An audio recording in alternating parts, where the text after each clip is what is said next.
Então, hoje vai ser o penúltimo encontro do nosso estudo, do nosso livro, para estudo do nosso livro, Autocultura, Luz do Ocultismo. O capítulo é o 25, Autorrealização e a Busca da Felicidade. Então, como eu falei, né, aqui no início da nossa reunião, antes da nossa meditação inicial, eu não preparei um PowerPoint, eu vou compartilhar aqui na tela e a gente vai lendo juntos e cada um pode fazer uma leitura, tá? A gente vai dividindo essa tarefa aí. Então, para quem não estava aqui na sala ainda, eu estou sugerindo a gente começar o estudo de hoje para dar tempo, porque o Time ele vai fazendo uma introdução, né, ao tema, né, a esse assunto, e para dar tempo da gente ler esse capítulo todo até chegar no final, porque é no final mesmo que ele então vai concluir, vai fazer esse fechamento que é importante para nosso entendimento. Eu sugiro a gente começar pela página 266, primeiro parágrafo, nona linha, que vai começar assim: a ciência da yoga trata do universo manifestado. É a partir daí que eu estou sugerindo, porque para quem não leu o capítulo, pode depois ler e vai ver que ele vai fazer, na verdade, uma introdução, tá? E a gente não vai perder nada começando por aí. Vocês conseguem ver minha tela? Tá. E agora, gente, eu faço assim um convite. Se vocês quiserem deixar o microfone aberto e ir fazendo algum comentário, não tem problema, tá? É só na hora mesmo que alguém estiver lendo, a gente manter esse silêncio e aí pedir a fala, mas a gente pode fazer isso como realmente um estudo mesmo, como se estivéssemos juntos, tá? Não separados aqui e juntos pelo virtual, mas como se a gente estivesse numa mesma sala. A gente vai fazer essa leitura como se a gente estivesse no mesmo espaço físico, tá? E aí, e sendo um pouco mais informal. Peraí, deixa eu ver aqui onde eu estou. Então, como eu estou aqui no PDF, aqui vocês vão ver que o número da página é um pouco diferente, tá? Mas no livro é 266. Aí a gente vai começar aqui, ó. A ciência da yoga. Alguém gostaria de começar a leitura?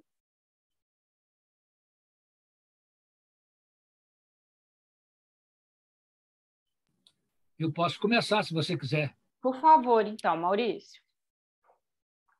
Vamos lá, pessoal. E aí, quando alguém quiser fazer algum comentário, não tiver entendido, aí pede para pode falar mesmo, tá? O Maurício, por Abre o favor. microfone e fala, porque eu vou estar de cabeça baixa lendo o livro aqui, posso não ver que Tá. alguém tenha feito um sinal com a mão. A ciência do yoga trata do universo manifestado e da realidade em que ela se baseia como um todo.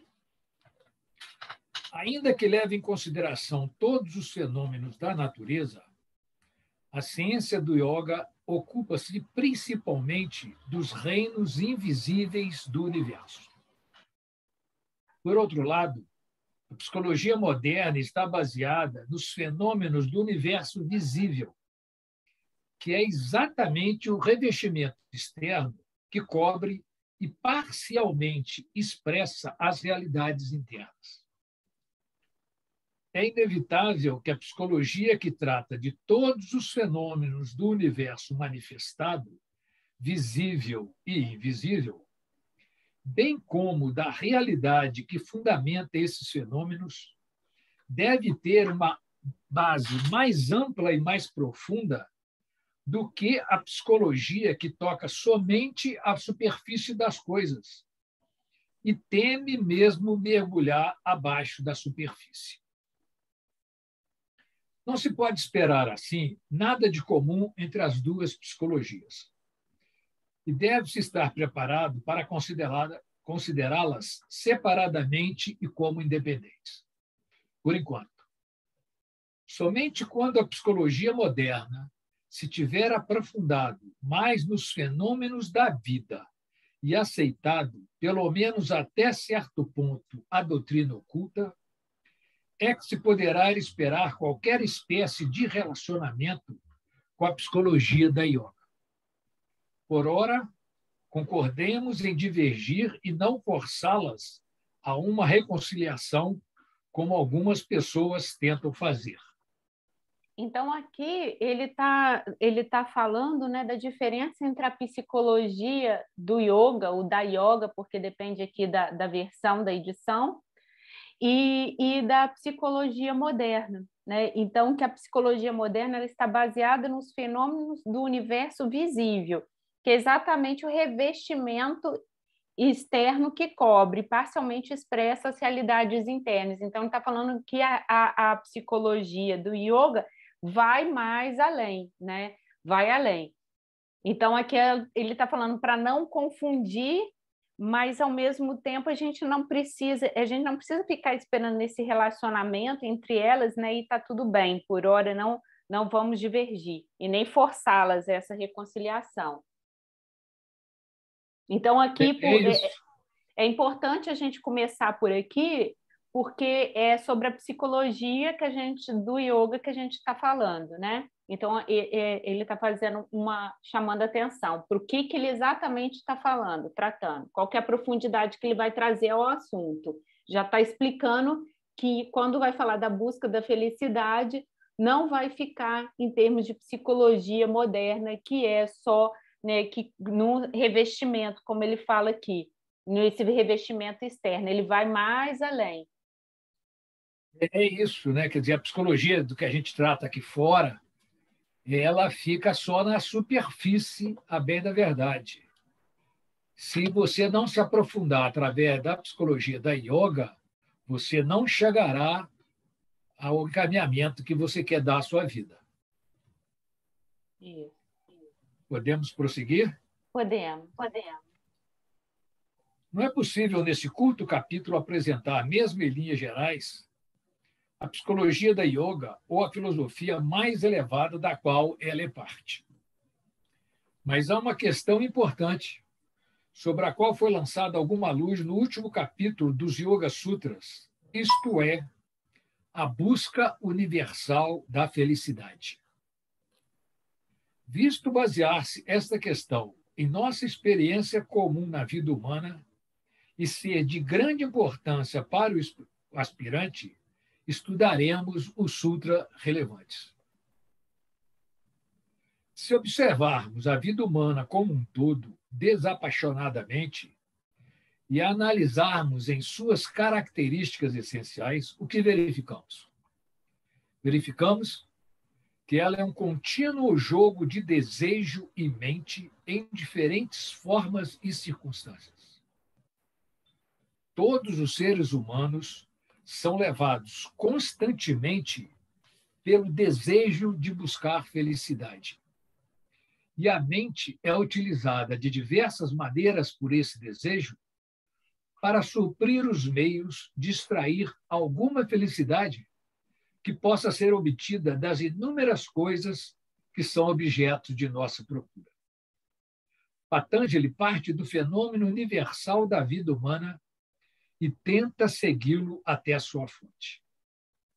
Ele tentou mostrar a origem do desejo e da mente e o que constitui a base da interminável e inútil procura da felicidade por todos os seres humanos envolvidos nas ilusões e limitações deste mundo. Mais uma vez, ele volta a enfatizar que a busca universal da felicidade está através da prática do yoga, da filosofia e da psicologia do yoga, né?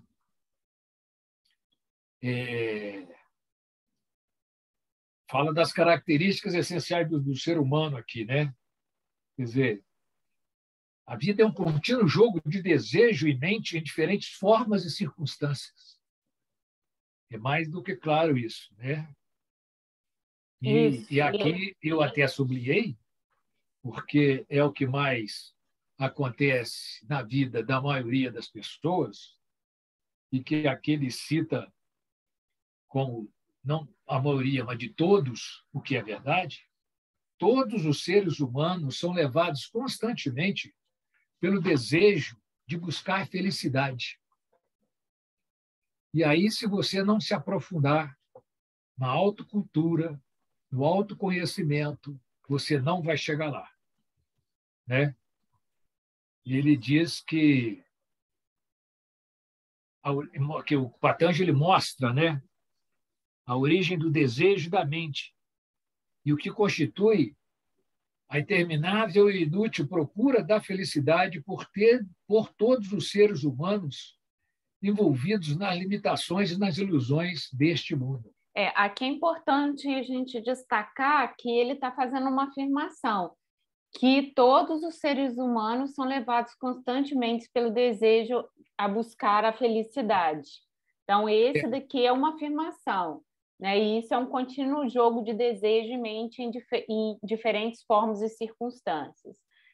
Então, é importante a gente destacar isso. E ele vai falando isso, vai aprofundando o porquê disso. E enfatizando no final, né, que os seres humanos, né, levados pelas ilusões com as quais vive e também limitado dentro desse mundo, se não procurar alternativas de se conhecer, de se autoconhecer, não vai conseguir chegar nessa felicidade que se busca. Sim. Ok? Os dois sutras que dão a chave do conhecimento, do fenômeno do conhecimento, do fenômeno universal da vida humana, são os seguintes. Obviamente que vocês vão me poupar de eu ler em santo, estou aqui, tá certo?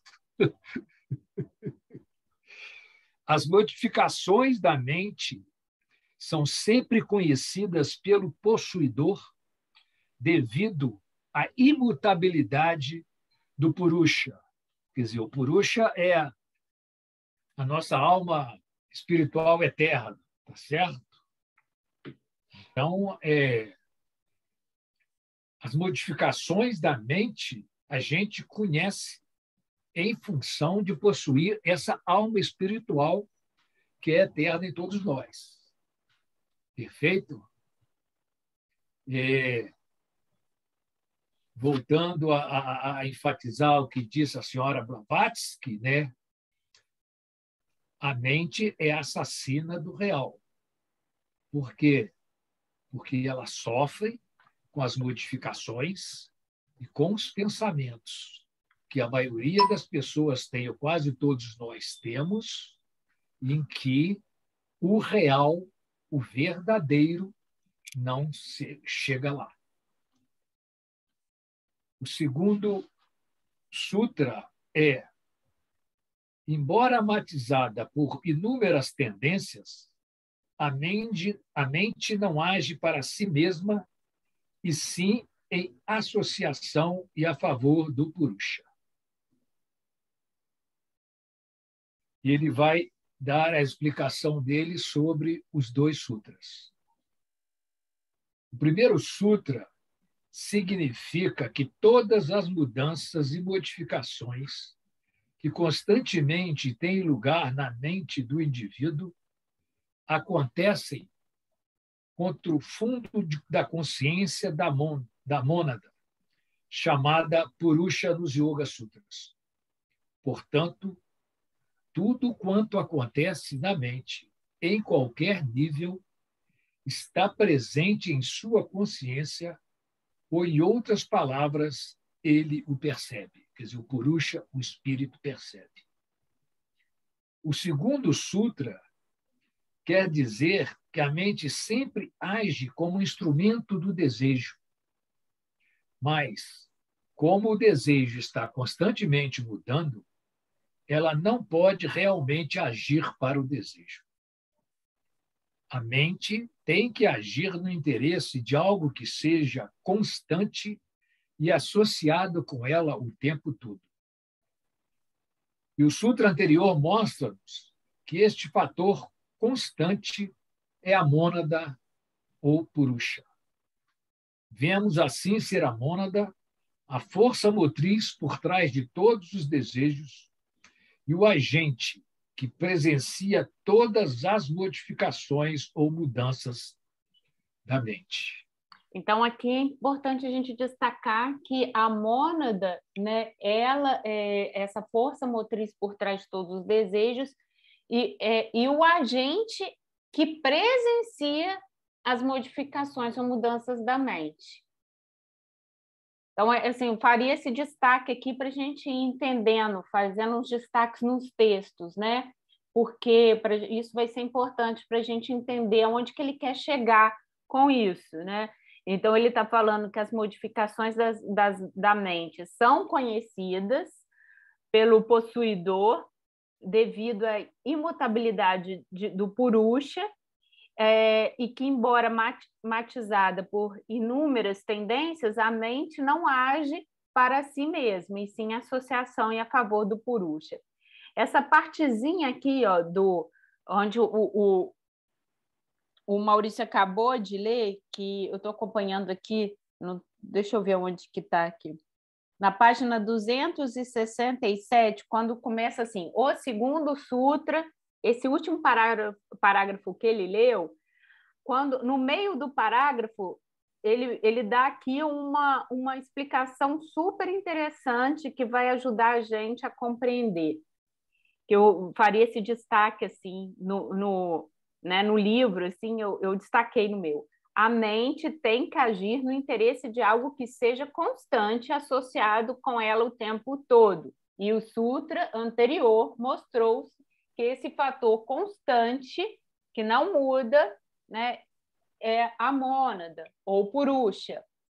E vemos, assim, ser a mônada a força motriz por trás de todos os desejos e que assiste às modificações. Tá? Exatamente quando ele frisa no início do primeiro sutra, a mente está constantemente trabalhando com mudanças e modificações.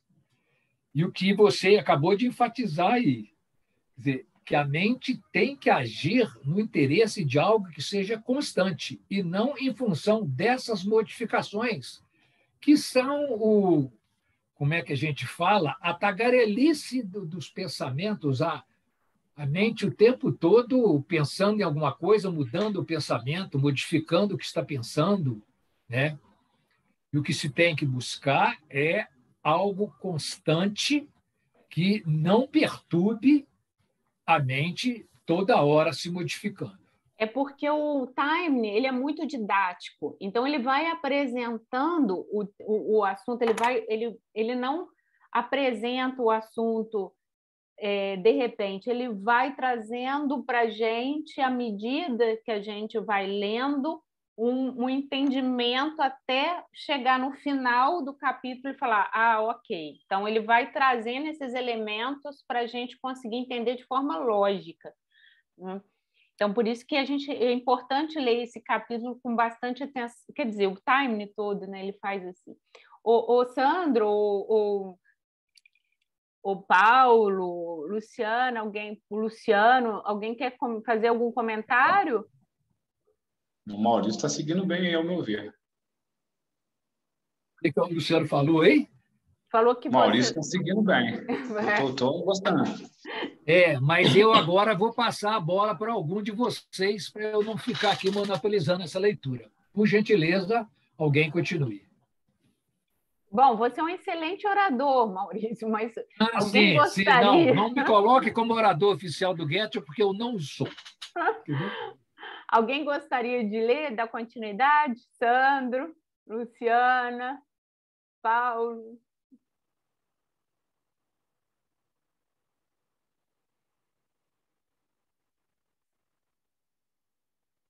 Eu acho que ninguém está... Ninguém? Eu estou Então, acabando de me alimentar aqui, se tiver alguém aí. então Daqui a vamos lá. pouco eu sigo. Então, vamos lá, Maurício, mais um pouquinho. Lê mais um pouquinho, depois, se alguém não quiser, eu leio. Você vai fazer... Ok, então vamos lá.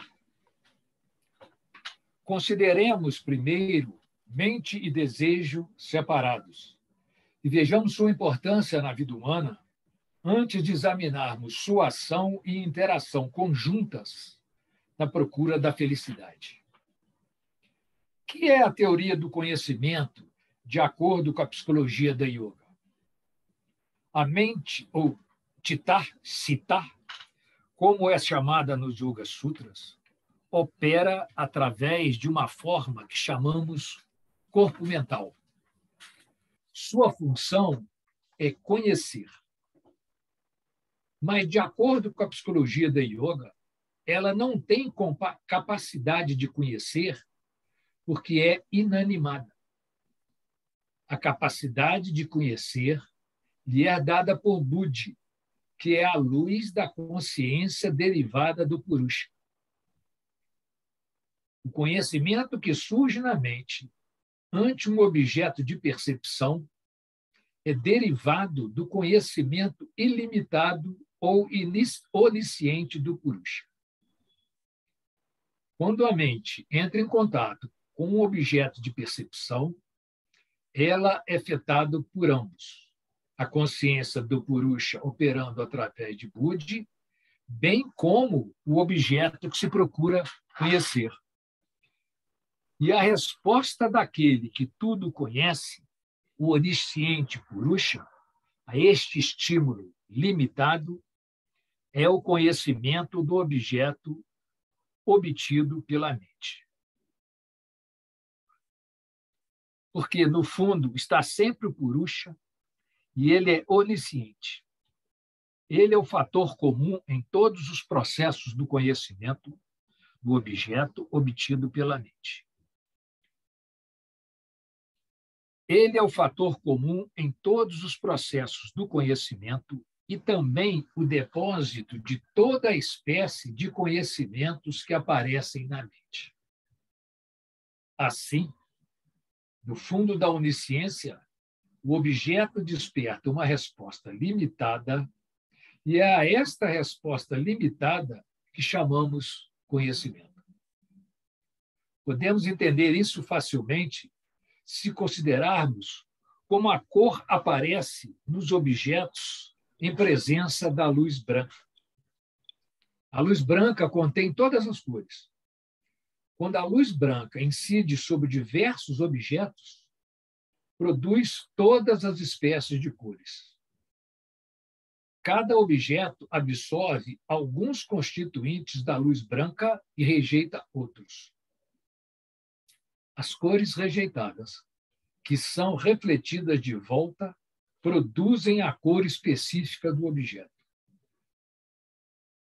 Da mesma maneira, quando um objeto não necessariamente tangível é apresentado ante a consciência da mônada pela mente, esta última absorve uma porção da onisciência da mônada estimulada por esse objeto. E é a porção absorvida do conhecimento universal e ilimitado. É o conhecimento ilimitado do objeto presente na mente. Quanto mais for absorvido do conhecimento ilimitado, mais profundo é o conhecimento. Quando o conhecimento total pertencente ao objeto é tirado do conhecimento universal da mônada, este é a percepção da realidade do objeto em Sabija Samadhi. O símbolo da mente colorida por um objeto do Sutra 4.17 pode, assim, ser visto como particularmente aplicável a esse contexto. Aqui a gente teria, eu vou pegar aqui o glossário teosófico para ver o que significa Sabija Samadhi, ou não precisa? Pode pegar para ver como que está falando aí. Sabija Samadhi, né? Eu não sei se antecede, eu não sei se um depende do outro, né? O Nirbija Samadhi, que o Sabidya Samadhi é aquele que fala com semente, né? E o Nirbidya Samadhi é o sem semente. Esse você ainda depende de algum O objeto. Sabidya Samadhi, literalmente, é Samadhi com semente ou objetivo. Não é meditação consciente, ou seja, aquele estado de concentração mental em que, embora a mente encontre-se livre de transformações, é consciente daquilo com que se identifica. E, por essa razão, se chama consciente, ou sabija, porque é a semente que, segundo o seu curso, pode converter-se em várias distrações que afastam a pessoa da condição de samadhi. Essa forma de samadhi é inferior ao nirbija samadhi, ou seja, o samadhi sem semente ou inconsciente, que é o verdadeiro estado de yoga supremo. Esse tipo de concentração, a sabija, é também chamado pelos nomes de Samprajnata Samadhi e Savikalpa Samadhi. E o Sutra 4.17 teria que voltar aqui no livro para chegar nele lá.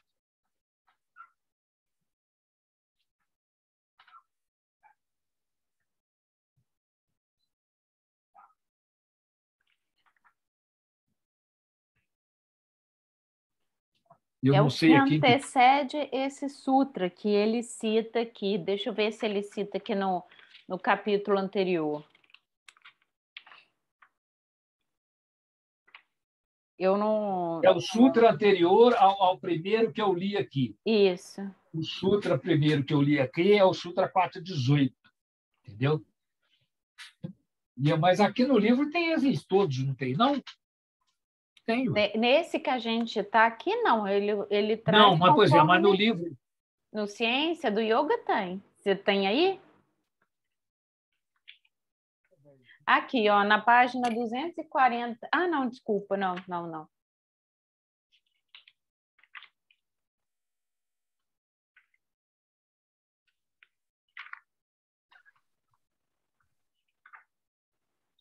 Mas eu acho que a gente pode seguir, ou a gente não precisa. A gente pode. O Sutra 4.17 diz o seguinte: um objeto será ou não conhecido em consequência da mente ser ou não colorida por ele. Entendeu?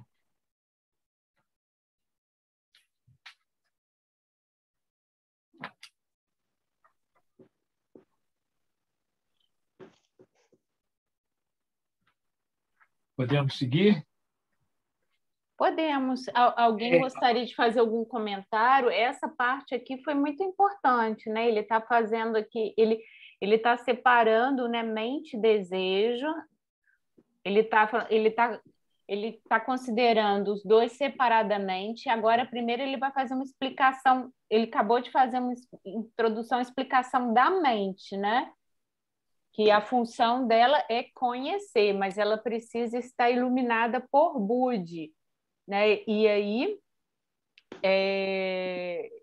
fala, ele é um fator comum em todos os processos do conhecimento e também o depósito de toda espécie de conhecimentos que aparecem na mente.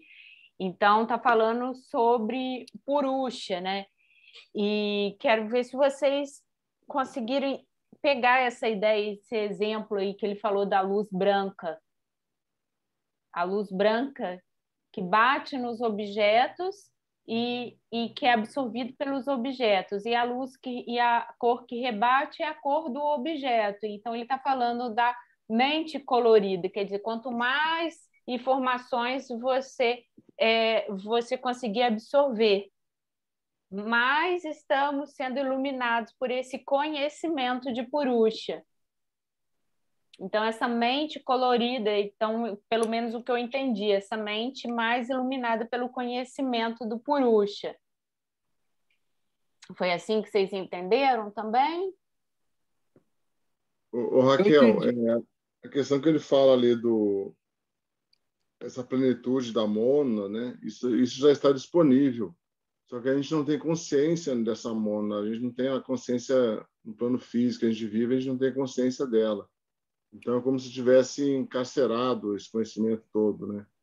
E obviamente que o nosso trabalho é de desvendar isso e tirando essas cascas, amarras, seja o nome que se queira dar.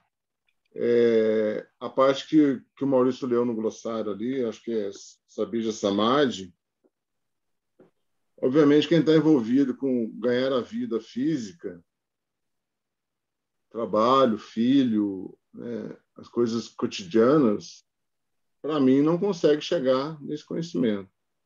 A gente não consegue acessar isso tendo uma busca diária plenamente ligada ao cotidiano, à vida cotidiana, né? Eu acho que parte do momento que chegar numa encarnação apropriada para isso e a pessoa ter uma vida mais desvinculada do cotidiano que a gente conhece habitualmente, na minha compreensão. Eu penso que a meditação diária é um caminho para a gente evoluir e que, através das várias encarnações, chegará o momento em que a gente vai conseguir praticar o yoga e chegar ao samadhi, coisa que eu penso que é, conforme o Sandro acabou de falar, nesse lufa-lufa da vida que a gente leva, entendeu? Com filho ou sem filho, com trabalho sem trabalho, com várias vivências, várias circunstâncias que cada um vive, é complicado. Mas o caminho é o caminho da autocultura. O caminho é o caminho do autoconhecimento para nos ajudar na evolução do nosso espírito, né, no caminho dessa espiritualidade que, numa encarnação mais adiante, não sei quanto adiante, mas mais adiante, a nossa alma chegará.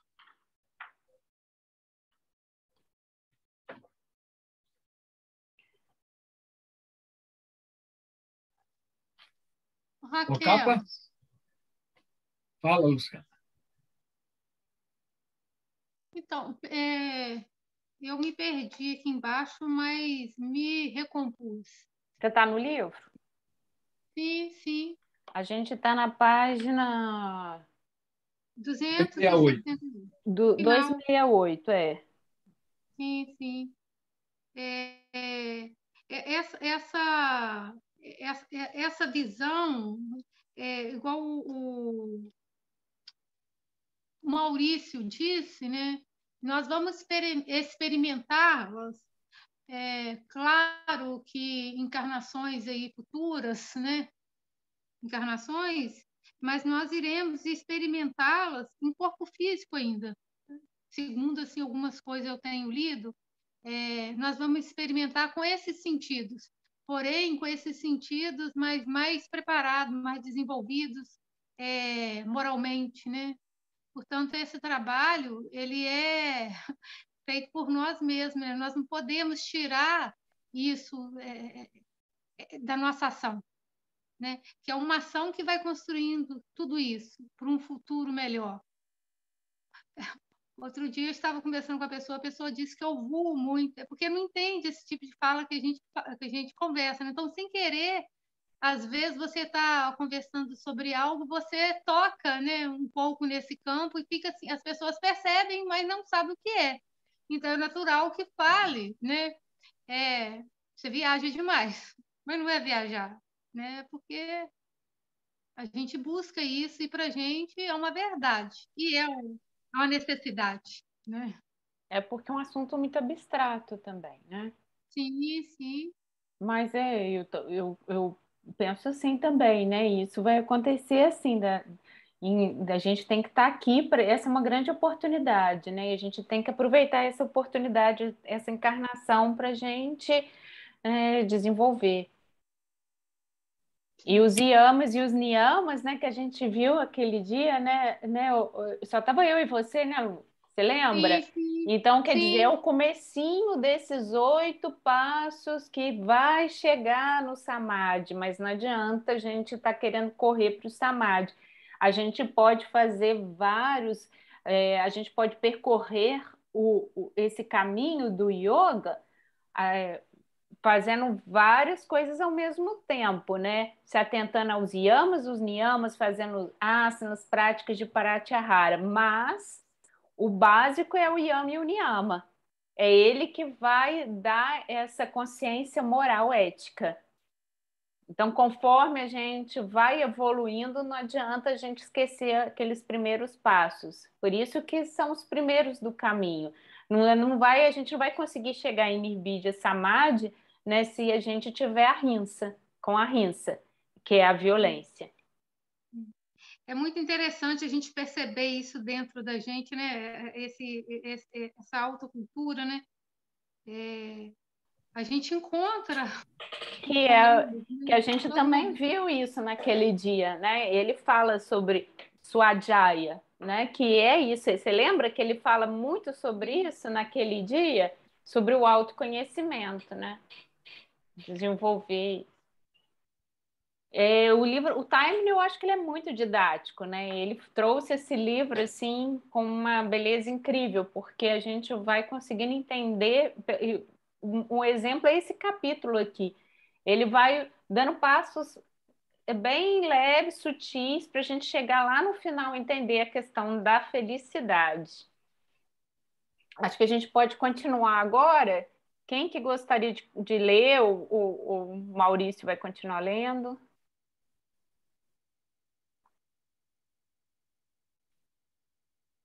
Alguém? Eu leio Muito também. bem. Vai lá, Sandro. Quem que falou? Foi o Sandro? Fui eu. Quando começou a falar, eu interrompi. Vai lá, Sandro, lê você agora. É o último parágrafo da 268, né? Isso, vemos assim. Isso. Vemos assim como... Vemos assim, como resultado do exposto acima, que a mônada é a fonte de todo o conhecimento. E os objetos que produzem ou estimulam o conhecimento da mente são apenas instrumentos para extração do conhecimento parcial em relação ao global da mônada. Exatamente como os objetos físicos coloridos não são a fonte de suas cores, são meramente instrumentos de extração das cores ocultas na luz branca. Tomemos agora o desejo. Como já vimos, nossa vida, em sua maior parte, é um jogo de desejos. O que é o fenômeno do desejo? Estamos sempre correndo atrás de objetos produzidos ou fornecidos pela mente na instigação do desejo. De fato, este parece ser o principal propósito da mente, isto é, a satisfação do desejo. Qual a causa do desejo? Examinemos. Só um comentário rápido sobre aqui a frase anterior. De fato, este parece ser o principal propósito da mente, isto é, a satisfação do desejo. Se a gente não começar a treinar essa mente para perceber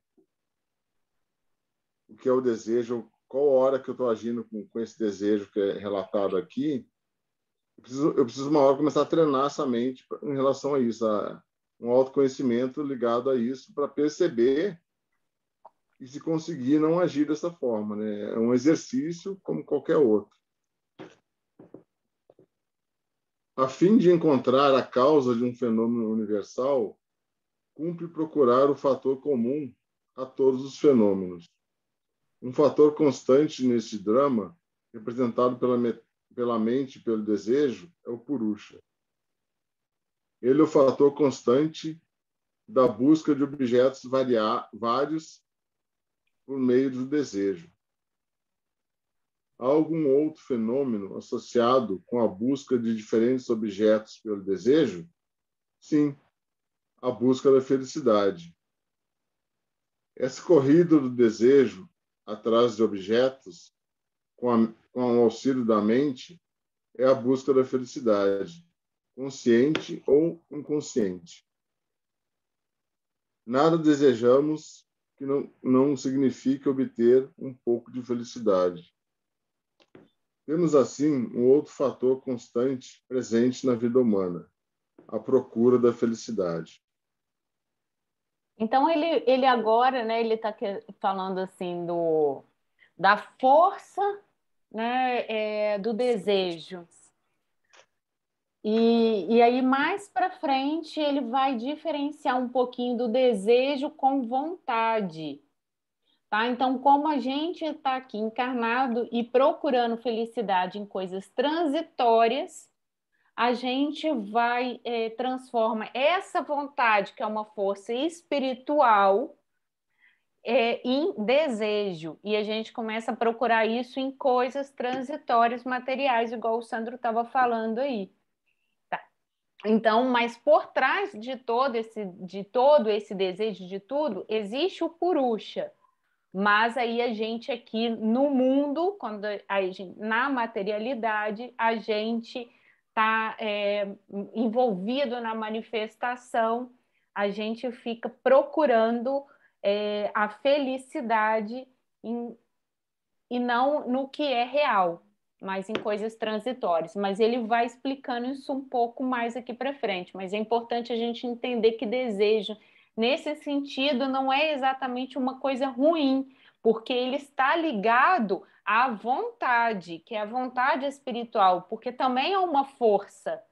Mas quando a gente começa a procurar isso em coisas transitórias, a gente vai se frustrar. E aí ele está falando que tem um fator constante presente na vida humana, que é a procura da felicidade. Se a gente está sempre procurando felicidade, então a gente entende que nossa vida diária se baseia nessa busca por prazer. Eu vou almoçar algo que eu gosto, eu vou fazer algo que me dá prazer. Esses são os meus desejos.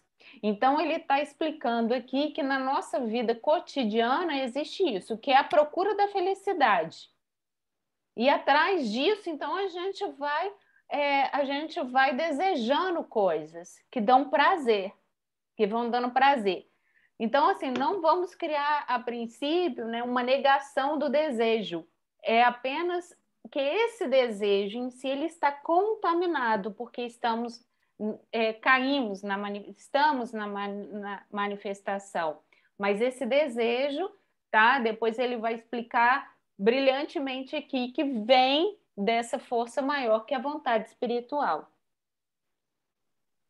Raquel, no caso aqui, eu acho que, assim, eu penso que toda essa manifestação, né, que nós precisamos manifestar, né? Então, é um desejo, mas nós podemos trocar esses desejos mudando quando a gente eleva a consciência. Se você eleva a consciência, você abrange um campo maior de percepção.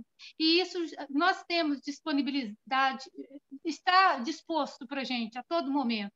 Então, é só a gente não perder a clareza. É muito fácil perder a clareza.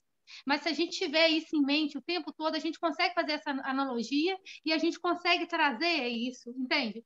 Porque isso vai muito para o campo emocional. Mas se a gente tem isso em mente, entendeu? Isso te dá o norte. Isso te traz ele clareza. Para mim, o que você está falando, ele explicou naquele exemplo da luz branca nos objetos. A gente entender que isso é um lápis e até onde isso vai me dar prazer, até onde isso é importante para mim, ele vai me dar real noção da necessidade desse lápis, do quanto ele limitante. Entendeu? Eu tenho um profundo desejo por ter esse lápis, por possuir. De repente, quando eu conheci ele totalmente, eu vejo que não é tão assim. E isso através daquele exemplo da luz branca, porque quando a luz reflete aqui e ele absorve o que está saindo é a cor vermelha. Então ele fala isso da mente. Quanto mais eu olho para os objetos e essa minha mente essa luz de Budi, eu consigo ele faz essa comparação, né, com a luz de Budi e a luz branca. A minha mente se torna mais iluminada conforme eu vejo os objetos, consigo olhar, porque eu preciso de um objeto de atenção. A mente precisa disso para ela conhecer o mundo.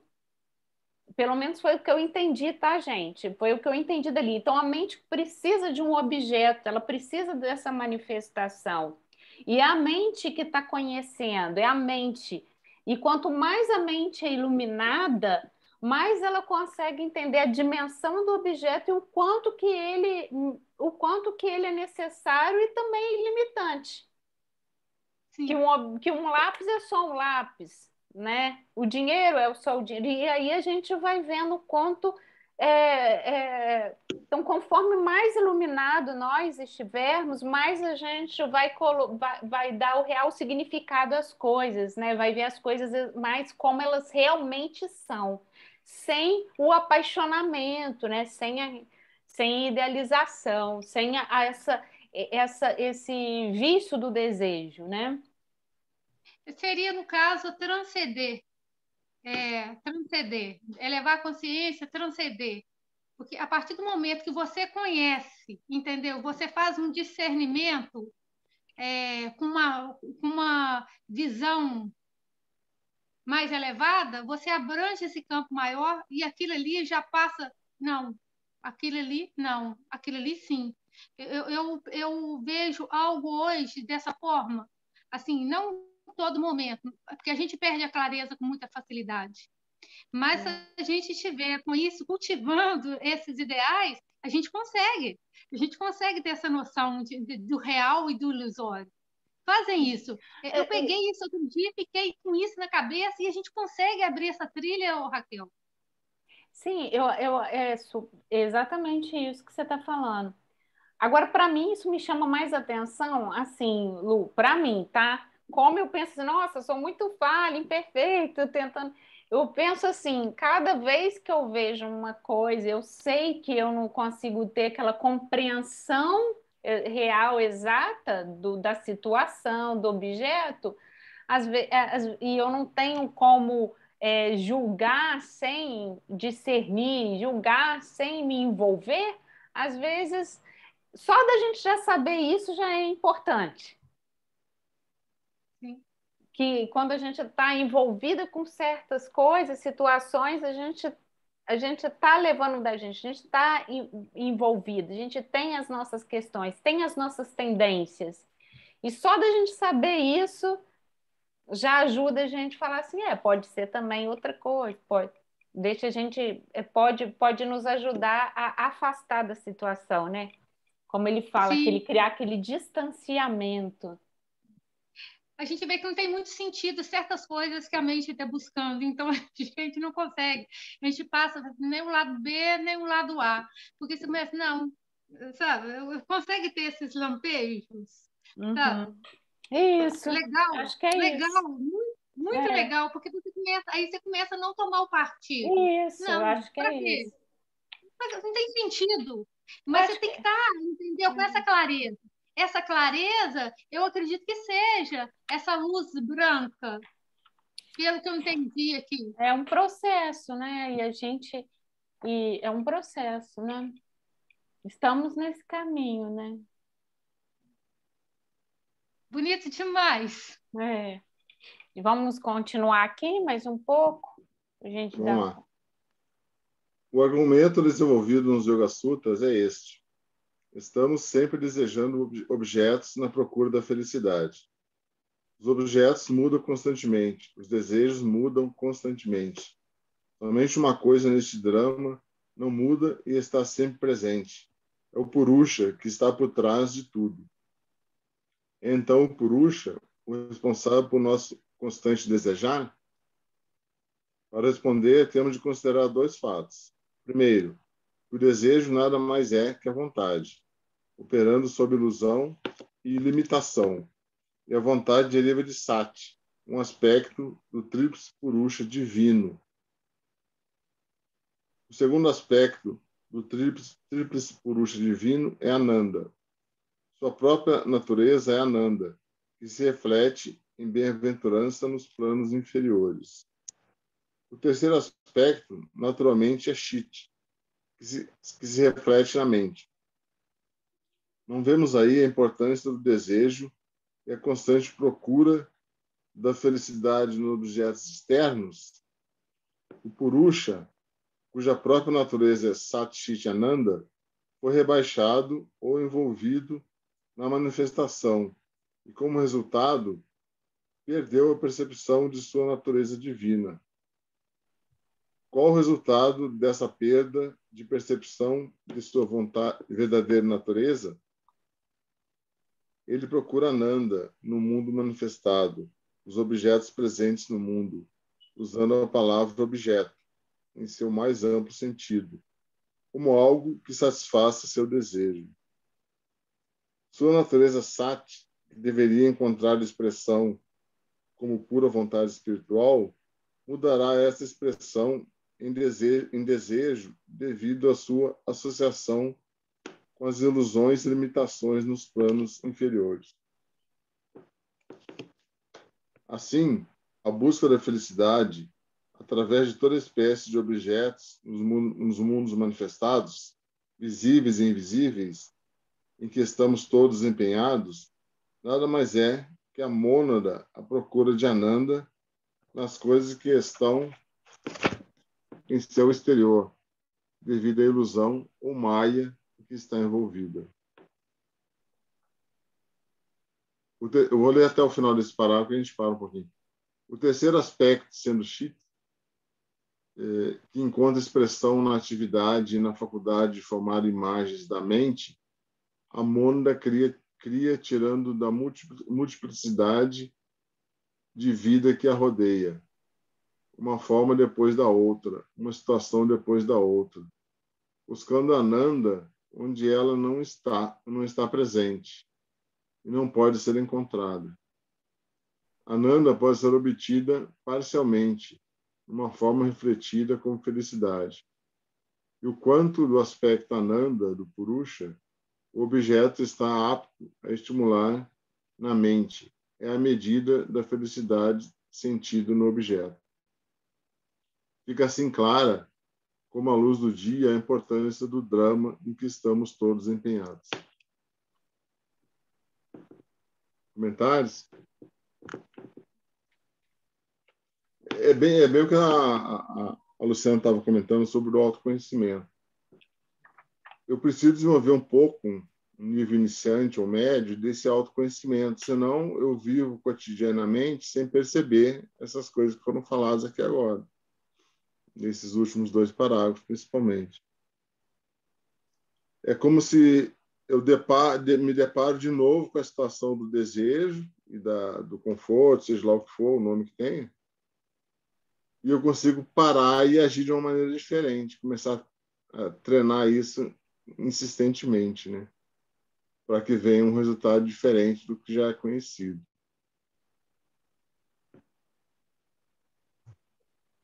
Mais alguém? Eu quero comentar, mas eu estou aqui tentando achar perdi aqui no... Deixa eu dizer uma coisa. Eu acho que, enquanto nós não nos educarmos para sabermos que a felicidade não está nos prazeres mundanos, ou seja, o prazer pelo dinheiro, o prazer pelo poder, aí poder em vários sentidos, o prazer sexual, o prazer desses prazeres mundanos é que a gente tem procurado a felicidade. E não temos nenhuma educação espiritual para saber que é pela evolução do espírito, pelo autoconhecimento que nós obtivermos de nós mesmos, isso hoje, amanhã e sempre, nós não chegaremos a esta felicidade. Né? É uma prática que aí eu não sei se é só no mundo ocidental, mas no oriental também deve ser assim na maioria das pessoas, em que felicidade é sinônimo de prazer. Prazer mundano, prazer concreto, né?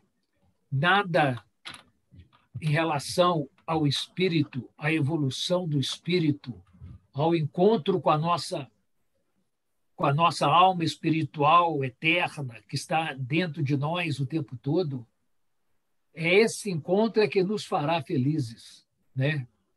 E isso deve demorar ainda um bom tempo, um bom número de encarnações para que a gente chegue lá. Era isso que eu queria dizer. Bom, legal o Maurício comentar isso, porque, assim, de um modo geral, todas as coisas físicas não nos darão essa felicidade. É considerado aqui uma felicidade perene, eterna, quase que uma felicidade permanente, que qualquer um de nós um dia conseguirá atingir, né? Em oposição a isso, a gente tem pequenos prazeres aqui nesse mundo físico, né? Igual o Maurício citou vários aí, que é o dinheiro, o prazer sexual, a comida, a bebida. A gente tem pequenos momentos de uma felicidade que dura pouco e ela precisa ser realimentada de novo da mesma forma, né? A gente compra um carro novo, dali a 3, 4 anos, quer trocar para ter uma felicidade que teve com aquele outro carro de anos atrás. E é um exemplo apenas, né? Então, a gente precisa estar renovando essa felicidade. Aquele prato que você gosta, você come ele em 20 minutos, aí acabou. Aí, na semana que vem, alguns dias depois, você quer repetir a mesma dose. Então, não é dessa felicidade que o livro trata, né? Ele trata de uma felicidade perene. Tem uma frase que eu li em algum livro aí de teosofia, não lembro qual, que tudo que é mensurável pode ser medido ou avaliado, seja 1, 2, 3, 10, 100 mil, 1 milhão, 1 bilhão, desaparecerá. Tudo que você consegue colocar um número, um tamanho, uma dimensão, nesse mundo que a gente vive, um dia desaparecerá. Então, isso força a gente, ou dá uma clareza da gente treinar essa mente para ela subir para os níveis superiores, que lá, sim, quando isso tudo desaparecer, a gente vai ter uma felicidade constante, né? Que eu acho que é o foco do capítulo aí do Time. Eu gostaria de destacar aqui essa frase aqui, ó, que está na página 269, no segundo parágrafo, no meio aí do segundo parágrafo, fala o Purusha, cuja natureza é Sat Chit Ananda. Chit Ananda. Foi rebaixado ou envolvido na manifestação e, como resultado, perdeu a percepção de sua natureza divina. Por que eu estou trazendo essa frase? Porque, pelo que eu entendi desse capítulo, é natural, é até natural que nós, envolvidos na matéria, nessa manifestação, a gente começa a procurar nos objetos, né, essa busca de prazer. Então, o Time tá jogando luz a isso, está colocando lógica, racionalizando. É isso que eu entendi. É o que eu achei mais interessante, porque como a natureza espiritual é Sat, Chit, Ananda, e Sat é vontade, Chit, Ananda, Chit, mente, e Ananda é a bem-aventurança, na manifestação, como ele está envolvido na matéria, ele perde essa percepção. Então, Sat vai se tornar desejo. Chit, que a mente, ela perde essa iluminação de Budi e ela perde o entendimento dos objetos que estão à frente dela. Ela não consegue compreender exatamente, então ela se envolve, que é isso que o Maurício e o Sandro estão falando, é o dinheiro, o carro, relações e tal.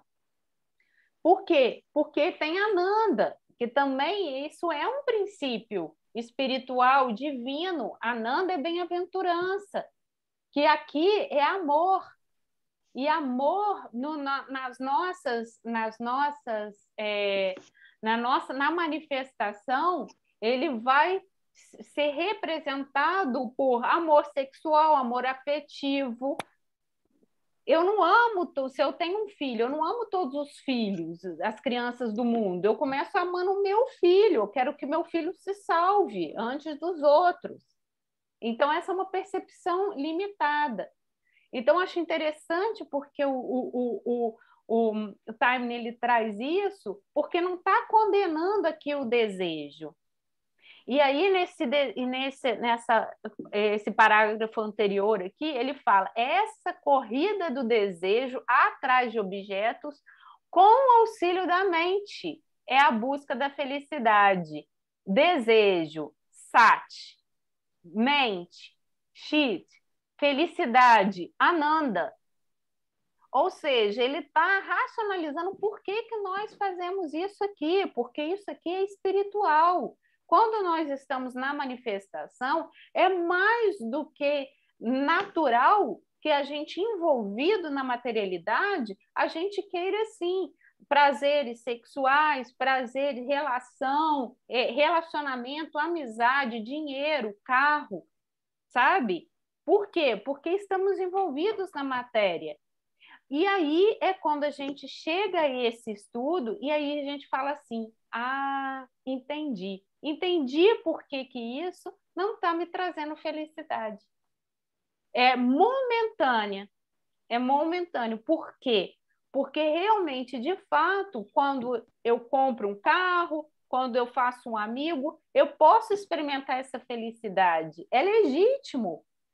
Porque algo está falando dentro da gente, é Ananda.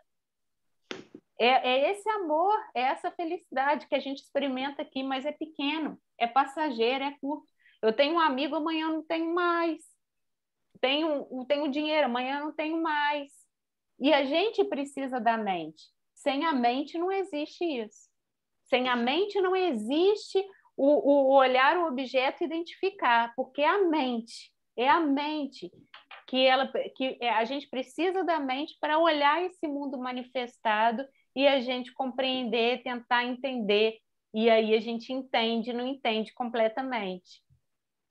Então, acho muito bonito isso, porque o Taimni, que ele não está condenando o desejo, ele só está explicando o porquê que não vai dar certo.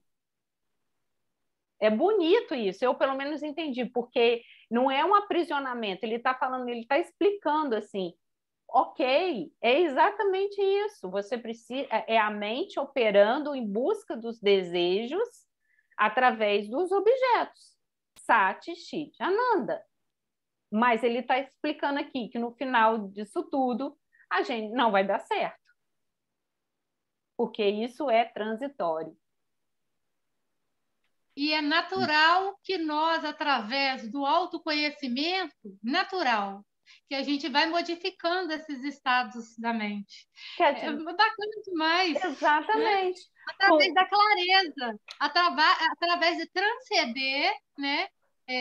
Essa consciência, elevar a consciência, né? Que é transcender a consciência para a gente não perder, entendeu? Essa clareza. Porque através dessa clareza, e aqui eu estava pensando nisso semana passada, e você vê, eu caio direitinho com as coisas depois, como que um portal já vai sendo aberto antes, né? E essa luz branca, dentro aqui do que eu percebi, essa conexão, entendeu? Com algo superior que existe, entendeu? Iluminando tudo. Olha, aqui. Mas você tem que estar atento, porque o mundo, né, dos fenômenos, toda hora, ele é convidativo demais. Então, você tem que estar sempre iluminando ele por algo maior, entendeu? Você tem que transcender tudo isso. Aí você, realmente não faz sentido. Eu queria comentar uma coisa aqui, hein, Raquel? Está me ouvindo? Tô, Paulo. Então, eu tenho um pequeno livro aqui que chama O Resgate, né? E aí ele fala muito da questão da harmonia, né? Dessa recuperação da harmonia. Porque o que acontece? A felicidade, a gente liga ela ao desejo, né? A origem dela é o desejo. Assim, falando, ela tem aquele desejo, realizar aquele desejo, você chega à felicidade. E é exatamente o caminho oposto, né, que a gente está vendo. Porque quanto mais desejos a gente tem, os desejos acabam se tornando mundanos. A palavra como disse aí o Maurício, é pura verdade, né? Então, ele fala aqui um texto aqui, fala o seguinte: a harmonia é ainda misteriosa para nós humanos, pois, para conhecê-la, bem temos que nos erguer à impessoalidade. Uma das funções mais belas é a de ligação, une partes, formando um todo coeso. A harmonia é capaz de penetrar num ambiente destroçado por forças antagônicas e transformá-la para permitir o ressurgimento da unidade. E por ser a harmonia um impulso à superação de diferenças, muito importante isso, né? A harmonia é um impulso à superação de diferenças. À medida que o trabalho de resgate prossegue no planeta, somos postos à prova. Por meio delas, somos levados a transcender rivalidades, deixamos de tomar partidos em divergências. Então, a partir daí, a gente começa a atingir a felicidade. Quando a gente deixa de tomar partido nessas divergências, né? Porque é uma divergência. Eu tenho um carro agora, né? Física, vamos falar. Eu tenho um carro agora, desejo ter um carro novo. Essas divergências, formam esses desejos, e a partir daí a gente sempre está projetando felicidade onde ela não deve ser, e sim a verdadeira felicidade seria a conquista dessa harmonia. Eu vejo assim, eu gosto muito desse exemplo da harmonia, porque a gente vive num ambiente desarmonioso, e essa falta de harmonia gera desejos esdrúxulos, desejos que, na verdade, não são autênticos para a realização humana, para plena felicidade. Perfeito, Paulo. Né?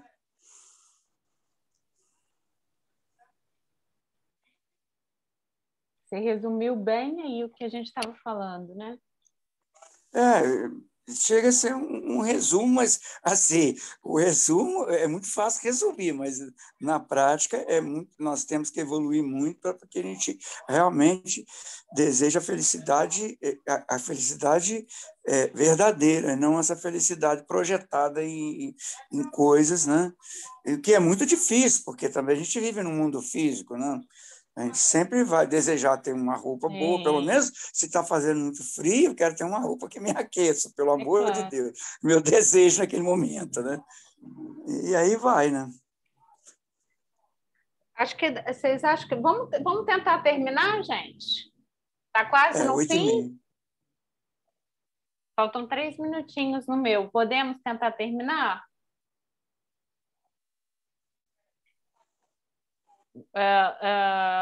Sim, né? Podemos terminar. Então tá. Então, assim, estamos aqui nesse recapitulemos. Você vai continuar, Sandra? Eu acho, não sei, pode ser você. Tá. Recapitulemos uma vez mais toda a ideia.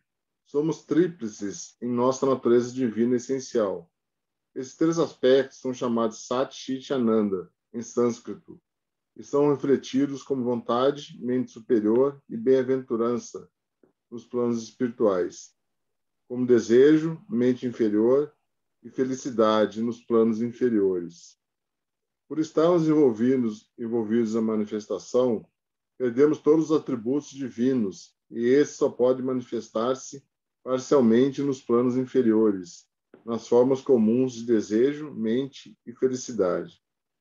A expressão parcial de nossa natureza divina resulta na corrida atrás de toda espécie de objetos mundanos em busca de felicidade, movidos pelo desejo e supridos pela mente com objetos convenientes a essa finalidade.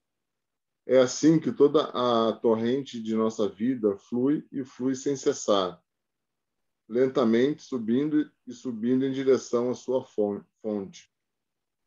O desejo acaba por transformar-se em vontade, o pensamento em conhecimento direto e a felicidade em pura bem-aventurança. Este é o primeiro estágio de nossa jornada em direção ao alto, resultante na realização parcial de nossa verdadeira natureza e da consequente diminuição dos véus da ilusão. Quando o homem atinge esse estágio elevado do desenvolvimento espiritual, tudo se tornou mais sutil. Tudo está presente em sua forma mais sutil. É essa libertação obtida pela Monda do último e mais tênue véu da ilusão no plano átmico que está descrita na técnica do Dharma Mega Samadhi, estudada no 4º capítulo. Quando é despertada a mais elevada espécie de discernimento e o homem compreende a ilusão sutil presente, mesmo no plano átmico, decide dar o último mergulho no mundo da realidade, que lhe dá o conhecimento de sua verdadeira natureza divina, como Sat Chit Ananda. O drama de sua evolução está terminado. A procura da felicidade real e permanente no reino da manifestação está fadada a acabar em fracasso, porque a Monda está destinada a encontrar sua verdadeira natureza e a não permanecer sempre aprisionada no mundo da manifestação. Esta é também a razão de ser o sofrimento o caráter universal da vida humana. O sofrimento é apenas uma expressão do fato de que o desejo de felicidade não pode ser plenamente satisfeito neste mundo. E não o poderia porque um destino muitíssimo maior e glorioso nos espera futuramente na autorrealização.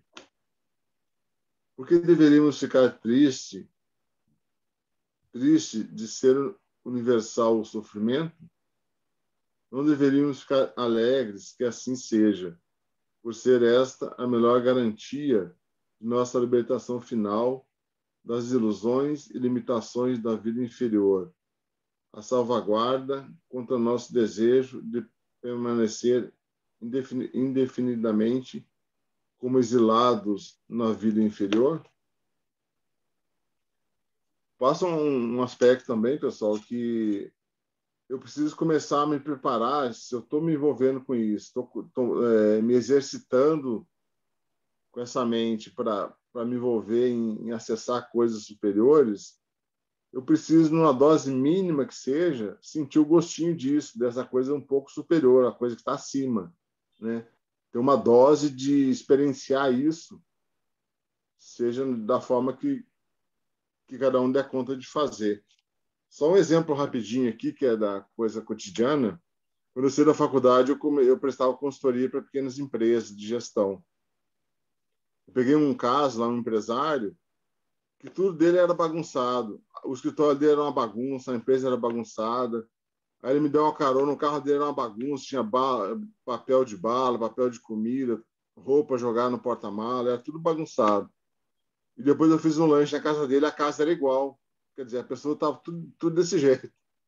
Aí um belo dia eu tive que conversar com ele sobre isso. Eu falei, pega um ambiente só desses, ou o seu carro, ou o seu quarto, ou a sua sala, só um ambiente, um pequeno ambiente desse, e tenta manter arrumado. Quer dizer, só para ele experienciar um pouquinho a vantagem de manter a coisa arrumada, que ia precisar para a longevidade do negócio dele, né?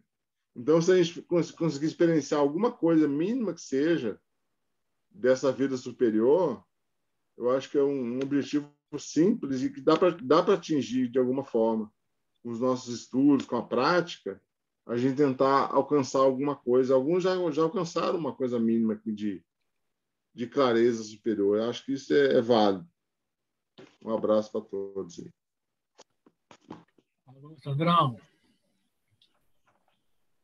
Por isso a importância dos estudos, né, gente? Porque você fica um pouquinho assim, fora, né? Não é que a gente esteja fora do eixo, mas ao ver, né, outras pessoas,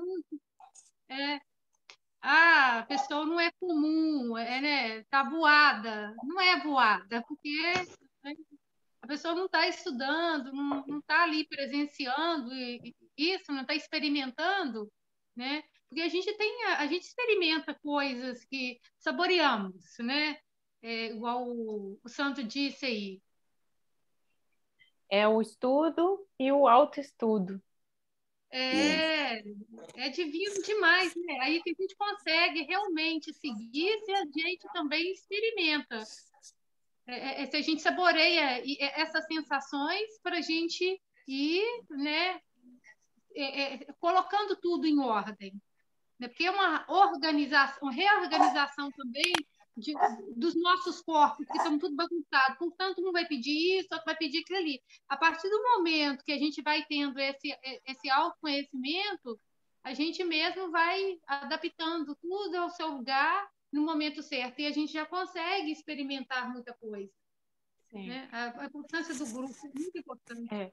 É só importante é importante terminar, né, esse estudo desse capítulo entendendo que ele está falando pelo ponto científico, né, a ciência do yoga. Então ele está lembrando dessa tríplice espiritual e que se reflete na manifestação. E por isso que nós fazemos essa confusão e que é natural. Conforme a gente joga luz, né, e a gente vai clareando esse conhecimento, clareando a mente, clareando assim então o nosso entendimento dos objetos e reconhecendo que esses objetos não vão trazer felicidade, apenas uma felicidade momentânea. E está tudo certo, mas ele não é onde a gente tem que colocar as nossas fichas, digamos assim, né? Que é transitório. Então é importante ele colocar que ele fecha esse capítulo não como pessimismo, mas otimismo, porque a gente então não deve ficar triste por causa disso, que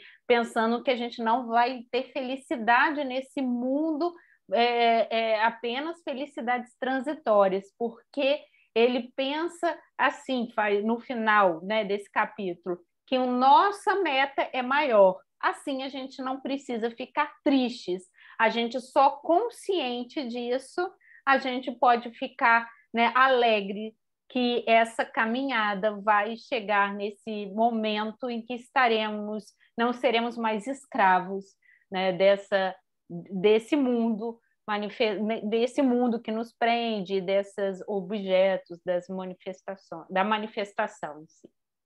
Então é isso, né? Eu queria saber se alguém tem mais algum comentário a fazer.